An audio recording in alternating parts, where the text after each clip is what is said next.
पंचायत चुनाव हम चाहते हैं जल्दी से जल्दी चुनाव हों। इसके लिए सुप्रीम कोर्ट ने पीछे एक निर्णय दिया था कि बैकवर्ड क्लास ए का जो रिजर्वेशन है उसमें कुछ बातें मध्य प्रदेश के चुनाव को लेकर के उन्होंने इंगित की थी कि ये काम होने चाहिए। ट्रिपल टेस्ट नाम से वो एक सारा सिस्टम बनाया था कि भाई इसमें जिस भी वर्ग को हमने रिजर्वेशन देनी है उसका डाटा जो है वो किसी कमीशन के द्वारा ऑथेंटिकेट होना चाहिए, उसके द्वारा एक प्रकार से बताया जाना चाहिए कि इतना डाटा इतनी उसकी परसेंटेज करके हम रिजर्वेशन दे सकते हैं।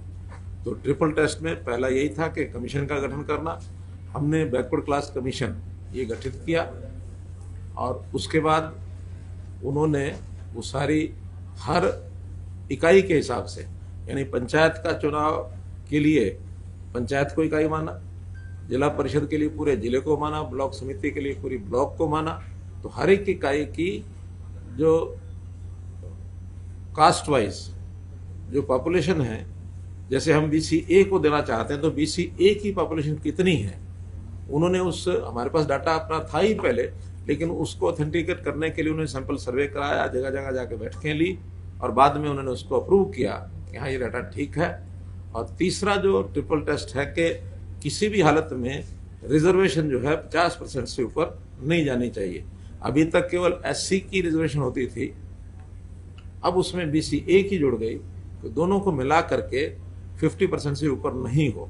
SC की क्योंकि पहले से तय है तो जो BC का जो प्रेजेंटेशन जो कोटा बनेगा बैकवर्ड क्लास BCA का इस कमीशन के हिसाब से, उसमें अगर तो 50% के अंदर पूरे का पूरा दिया जा सकता तो जो बताया वो पूरा देंगे, और अगर पूरा नहीं है कुछ कम रह जाता है तो 50% से जितना कम रहा है उतना देंगे। ऐसा एक निर्णय किया। हर गांव की BCA की पॉपुलेशन जो होगी उस पॉपुलेशन की जो परसेंटेज शेयर है उसका 50% उस गांव में मेंबर पंचायत वो रिजर्व होंगे, और उसकी रिजर्वेशन कमीशन की रिपोर्ट नहीं है, लेकिन हमने डिपार्टमेंट की ओर से चुनाव आयोग को कहा है कि इसका रोटेशन में उसको वो करवाएं। लेकिन कम से कम BCA की अगर 2% भी पॉपुलेशन है तो एक मेंबर जरूर होगा।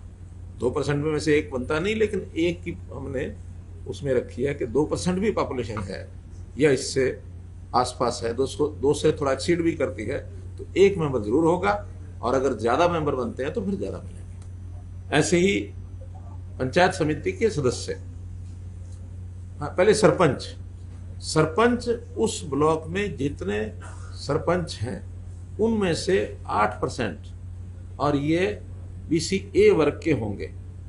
यानी अगर 50 सरपंच हैं किसी ब्लॉक में तो 4 सरपंच BCA के होंगे, और इसमें BCA की आबादी के जो गांव हैं हाईएस्ट उससे 3 गुना, यानी 4 अगर रखने हैं तो 12 गांव ऊपर वाले पंचायतें वो छांट करके उसमें उसका लॉटरी से रोटेशन होगा। 12 में से 4 सिलेक्ट करेंगे, अगली बार ये 4 छोड़ देंगे, बाकी 8 में से 4, और दूसरी बार वो 4 भी होने के बाद जो बच गए 4 वो तीसरे इलेक्शन में BCA के होंगे। तो BCA का हाईएस्ट पॉपुलेशन के जो गांव है सरपंच का रोटेशन उसमें होता रहेगा। पंचायत समिति में जितने भी उस ब्लॉक की आबादी BCA की है उस परसेंटेज के 50% के बराबर और उसके मेंबर वो चुने जाएंगे, और उनको भी रोटेशन से और रिजर्वेशन तय होगी। ऐसे ही जिला परिषद मेंबर्स, उसमें भी इसी फार्मूले से रोटेशन से मेंबर्स तय होंगे। तो ये सारा as per supreme court order हमने कल इसको कमीशन की रिपोर्ट को हमने स्वीकार किया था। आज की बैठक में क्योंकि अब असेंबली देरी से आएगी, क्योंकि अर्जेंट नेचर का इशू है, तो इसलिए इस पर ऑर्डिनेंस की रिकमेंडेशन हम जो है गवर्नर साहब को कर रहे हैं ताकि जल्दी इसका वो ऑर्डिनेंस निकाल दें, और उसके बाद उसका जो रोटेशन का क्रम है डिपार्टमेंट वो उसको पूरा करेगा, और फिर चुनाव आयोग जो है स्वतंत्र है।